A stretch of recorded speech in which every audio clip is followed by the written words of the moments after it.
Louvado seja nosso Senhor Jesus Cristo e para sempre seja louvado.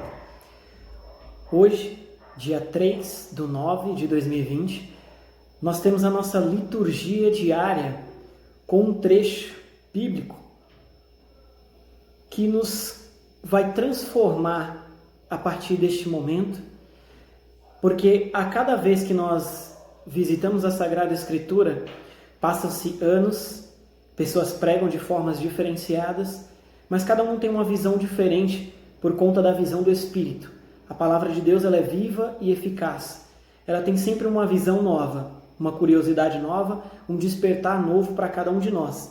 E neste dia, nós fazemos a leitura do capítulo de Lucas, de número 5, versículos de 1 até o 11, o segmento de Jesus.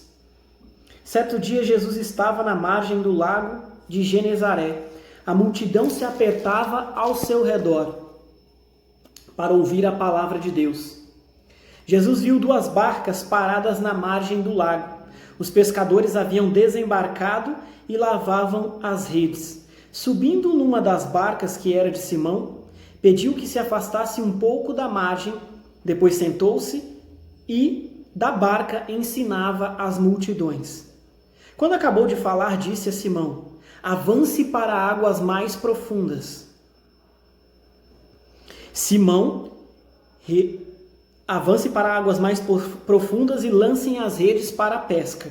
Simão respondeu: mestre, tentamos a noite inteira e não pescamos nada, mas em atenção à tua palavra vou lançar as redes. Assim fizeram e apanharam tamanha quantidade de peixes que as redes se arrebentavam. Então fizeram sinal aos companheiros da outra barca para que fossem ajudá-los. Eles foram e encheram as 2 barcas a ponto de quase afundarem. Ao ver isso, Simão Pedro atirou-se aos pés de Jesus, dizendo: Senhor, afasta-te de mim, porque sou um pecador. É que o espanto tinha tomado conta de Simão e de todos os seus companheiros por causa da pesca que acabavam de fazer. Tiago e João, filhos de Zebedeu, que eram sócios de Simão, também ficaram espantados. Mas Jesus disse a Simão: não tenhais medo. De hoje em diante você será pescador de homens. Então levaram as barcas para a margem, deixaram tudo e seguiram a Jesus. E essa daqui é para nós palavra de salvação. Glórias a vós, Senhor. Aleluia. Que Deus nos abençoe através desse pequeno trecho bíblico, né, que o Senhor vem nos convidar a uma mudança de vida, a uma chamada metanoia, mudança de mentalidade. O interessante, meus irmãos e minhas irmãs, rapidamente aqui, apresentando uma curiosidade deste trecho, é que no versículo de número 1, quando diz: certo dia Jesus estava à margem do lago de Genezaré. A multidão se apertava para ouvir a palavra. E olha que interessante, o lago de Genezaré, ou o mar da Galileia, ou o mar de Tiberíades, né, como ele é conhecido, na verdade ele é um grande lago. Muitas pessoas às vezes perguntam, mas por que Jesus escolheu a Galileia, né?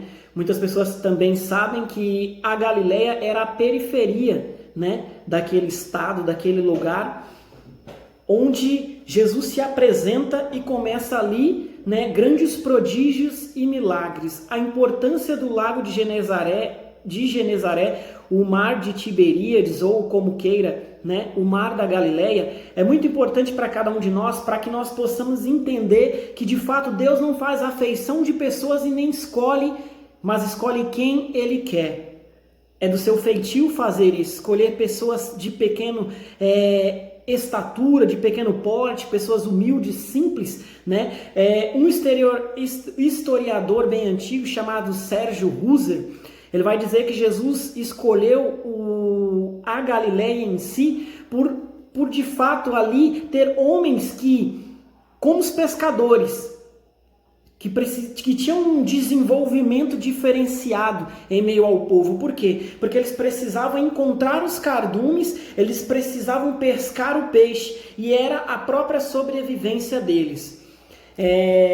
o interessante também deste mar da Galileia, porque lá onde começa de fato o ministério de Jesus, onde ele escolhe os seus discípulos, é através deste acontecimento que depois que Jesus está ali pregando para as pessoas, aí Jesus convida, né, a Simão Pedro a avançar para águas mais profundas, e aí ele começa dizendo o seguinte, no versículo de número 4, quando Jesus acaba dizendo a ele, avance para águas mais profundas e lancem as redes para a pesca. Simão respondeu, mestre, tentamos a noite inteira e não pescamos nada, mas atenção em tua palavra, em atenção à tua palavra vou lançar as redes. Em atenção à palavra de Deus, nós pregamos o evangelho, nós anunciamos as maravilhas que Deus fez um dia em nossa vida. Outro ponto interessante é que nessa primeira parte, nessa primeira construção, quando no versículo 5 diz, ele chamando ele de mestre, tentamos a noite inteira e não pescamos nada, quando acontece esse milagre, essa maravilha da multiplicação dos peixes, eles chamam outra barca para que ali eles possam de fato trazer o alimento para o povo. E aí ele responde aqui no versículo de número 7, né, que ele diz, então fizeram sinal aos companheiros da outra barca para que fossem ajudá-los. Eles foram e encheram as duas barcas a ponto de quase afundarem. Versículo 8, quando ele diz, ao ver isso, Simão Pedro atirou-se aos pés dizendo, Senhor, afasta-te de mim porque sou um pecador. Primeiro ele chama Jesus de mestre e depois ele vai mostrar que a sua fé ali já está sendo robustecida. É por isso que Deus escolheu Pedro. E foi nestes testes, né, que ali mesmo neste mar da Galileia ou no lago de Genezaré, que Jesus acalmou a tempestade.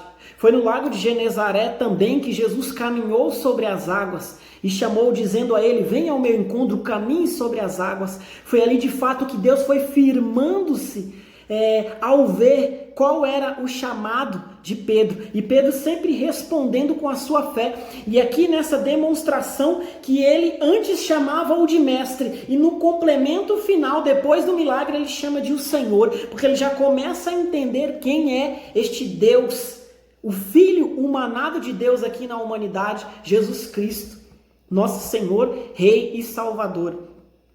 Então, meu irmão, minha irmã, essa era uma curiosidade que nós precisamos trazer para a nossa vida.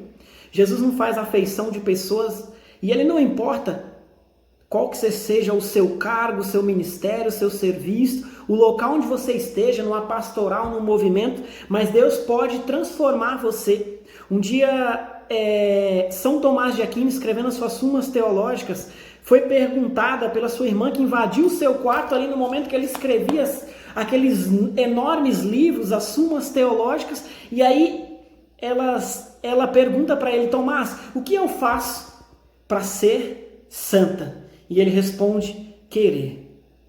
É isso que você tem que levar para a sua vida a partir de hoje. Querer. Se você querer ser santo, querer ser um homem de Deus, uma mulher de Deus, Deus faz. Nós precisamos da iluminação do Espírito Santo a cada dia mais e mais. E eu quero que você fique com essa reflexão e possa compartilhar com mais pessoas, porque Deus ali, ele começa a chamar. E aí ele fala, a partir de hoje você não será um pescador comum, mas será um pescador de almas, um pescador de homens. E aí no versículo final diz, então levaram as barcas para a margem, deixaram tudo e seguiram Jesus. Nós precisamos largar muitas das nossas coisas para fazer a vontade de Deus. Então, encerro, com duas frases, no qual hoje nós celebramos São Gregório Magno, também Papa, doutor da Igreja, grande santo da nossa Igreja, com uma frase que ele vai nos dizer o seguinte, se recebemos da mão do Senhor os bens, por que não haveremos de suportar também os males? Outra frase também muito impactante dele é, ouve o que dizes, faz o que pregas. A beata Helena Guerra, propagadora da cultura de Pentecostes, vai nos ensinar que o Espírito Santo é o nosso mestre interior, que o Espírito Santo é a tua vida. E Santa Teresinha do Menino Jesus, ou Santa Teresinha de Lisieux, vai dizer que o Espírito Santo tem que ser a vida do seu coração. Então lembre-se, você está diante do mar da Galileia, do lago de Genezaré, onde está a nossa vida, onde nossa vida se encontra. Mas lembre-se, foi lá que Jesus chamou Pedro, a pedra, rocha, Cefas, como o verdadeiro homem escolhido por Deus, a pregar e anunciar o Evangelho, salvar almas, pescador de almas.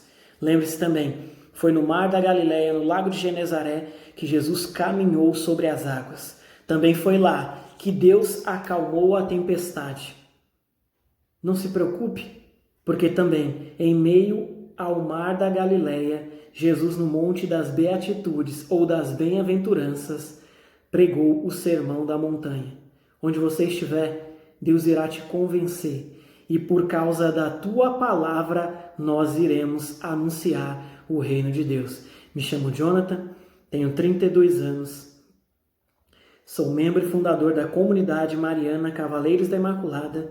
Peço que Deus nos abençoe, a paz de nosso Senhor Jesus Cristo e salve Maria Santíssima por ter gerado Jesus em vossos corações.